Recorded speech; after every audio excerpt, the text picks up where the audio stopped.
CJI Ramana, ये नाम आजकल खासा चर्चा में है। आप देखते हैं इनसे जुड़ी कई खबरें आती हैं और यूं ही ये चर्चा में नहीं आए हैं। इनको लेकर कई ऐसी खबरें रहीं, इनके कई ऐसे महत्वपूर्ण फैसले रहे और इनके कार्यकाल में कई ऐसी चीज़ें हैं जो इनके फैसलों से जुड़ी हुई हैं, जिनको लेकर खासी चर्चा होती, बहुत सारी खबरें बनती हैं। इस रिपोर्ट में सब कुछ जानिए सीजेआई रमन्ना के बारे में। जब भी कभी देश के मुख्य न्यायाधीश का कार्यकाल खत्म होता है, तब उनके लिए फैसलों की चर्चा होना स्वाभाविक है। जस्टिस रमन्ना की जगह जस्टिस उदय उमेश ललित अगले सीजेआई होंगे।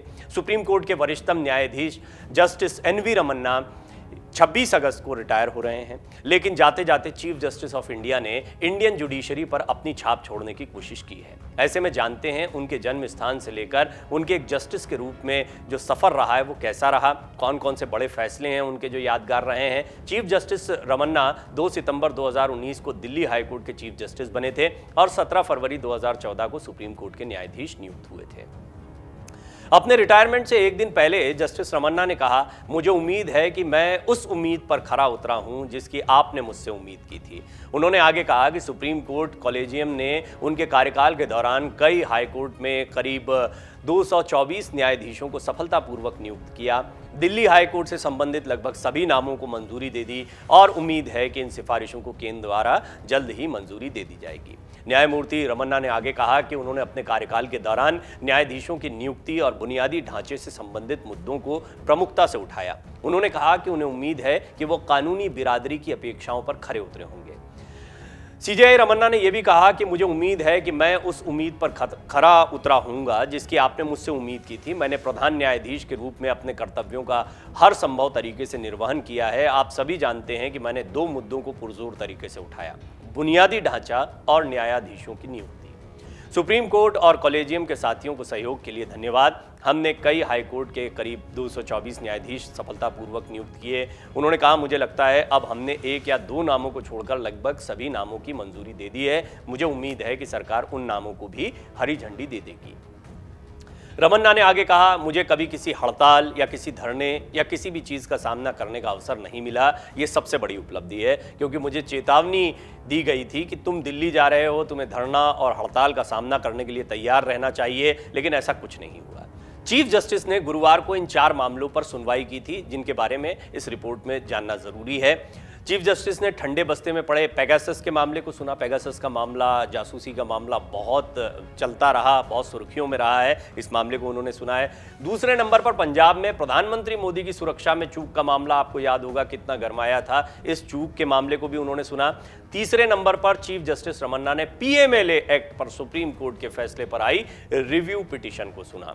चौथे नंबर पर बिल्किस बानो के मामले पर सुनवाई हुई। आप देख सकते हैं कि ये कितनी बड़ी खबरें बनी थी, यानी जो भी उनके पास में मामले आते हैं वो बहुत बड़ी न्यूज़ बनते हैं, बहुत बड़ी खबरें बनते हैं। किसान परिवार से सीजेआई तक का सफ़र कैसा रहा है जस्टिस रमन्ना का, वो भी जानने जैसा है। जस्टिस रमन्ना का जन्म आंध्र प्रदेश के कृष्णा जिले के पुन्नावरम गांव में एक किसान परिवार में 27 अगस्त 1957 को हुआ था। एलएलबी करने के बाद 10 फरवरी 1983 को वो एडवोकेट पंजीकृत हुए थे। इससे पहले कुछ समय के लिए वो एक तेलुगु पत्रिका में पत्रकार भी रहे। 27 जून 2000 को जस्टिस रमन्ना आंध्र प्रदेश हाईकोर्ट में स्थायी न्यायाधीश नियुक्त हुए। उन्होंने आंध्र प्रदेश हाईकोर्ट में 10 मार्च 2013 से लेकर 20 मई 2013 तक चीफ जस्टिस के तौर पर काम किया। एक्टिंग चीफ जस्टिस वो रहे थे। जस्टिस रमन्ना 2 सितंबर 2013 को दिल्ली हाईकोर्ट के चीफ जस्टिस बने और बाद में 17 फरवरी 2014 को सुप्रीम कोर्ट के न्यायाधीश बने। किसान परिवार में उनका जन्म हुआ और किस तरह उनके पिता ने उनका हौसला बढ़ाया, ये सभी का हौसला बढ़ाने जैसी जानकारी है। जस्टिस रमन्ना ने बताया कि उनका जन्म गांव में एक किसान परिवार में हुआ था। जब वो 7वीं 8वीं में थे तब अंग्रेजी की शुरुआत हुई। उन दिनों 10वीं पास करना बड़ी उपलब्धि माना जाता था। बीएससी करने के बाद पिता ने उनका हौसला बढ़ाया। इसके बाद उन्होंने कानून की डिग्री ली। कुछ महीनों के लिए उन्होंने विजयवाड़ा में मजिस्ट्रेट कोर्ट में प्रैक्टिस की। इसके बाद पिता के बढ़ावा देने पर हैदराबाद में हाई कोर्ट में प्रैक्टिस करने के लिए गए। अब जज का ऑफर मिलने तक बना लिया था उन्होंने अपना नाम। ये भी एक बहुत ही जानने जैसी जानकारी है उनके बारे में। जिस समय तक रमन्ना को जज का ऑफर मिला था तब तक उन्होंने अच्छा खासा नाम बना लिया था अपना। उनकी प्रैक्टिस बहुत अच्छी चल रही थी। तालुका स्तर की अदालतों से लेकर सुप्रीम कोर्ट तक उन्होंने कई हाई प्रोफाइल मामलों में पैरवी की। वो अपने राज्य में अतिरिक्त सॉलिसिटर जनरल भी बने। वो सक्रिय राजनीति से जुड़ने में इच्छुक थे, लेकिन किस्मत को कुछ और मंजूर था। जिस मकाम तक पहुंचने में उन्होंने इतनी मेहनत की थी, उसे छोड़ देना आसान नहीं था। जस्टिस रमन्ना ने बताया कि कई सालों तक उन्होंने अपने करियर को बनाने में लगाए। इस दौरान कई लोगों से मेलजोल भी रहा। हालांकि बेंच से जुड़ने पर सोशल कनेक्शंस को छोड़ने की जरूरत पड़ी, लिहाजा उन्होंने वैसा ही किया। क्योंकि जज की जो ज़िंदगी होती है, उनका जो कार्य होता है, वो इतना महत्वपूर्ण होता है कि उसमें सोशल कनेक्शंस या कॉन्टैक्ट्स जो हैं वो बहुत ज़्यादा नहीं होते हैं, और वो न्यायाधीश होते हैं, एक बहुत महत्वपूर्ण कुर्सी पर होते हैं। जज की ज़िंदगी आसान नहीं होती है, ये सीजेआई भी जानते हैं। उन्होंने कैसे बताया इसको वो भी समझिए।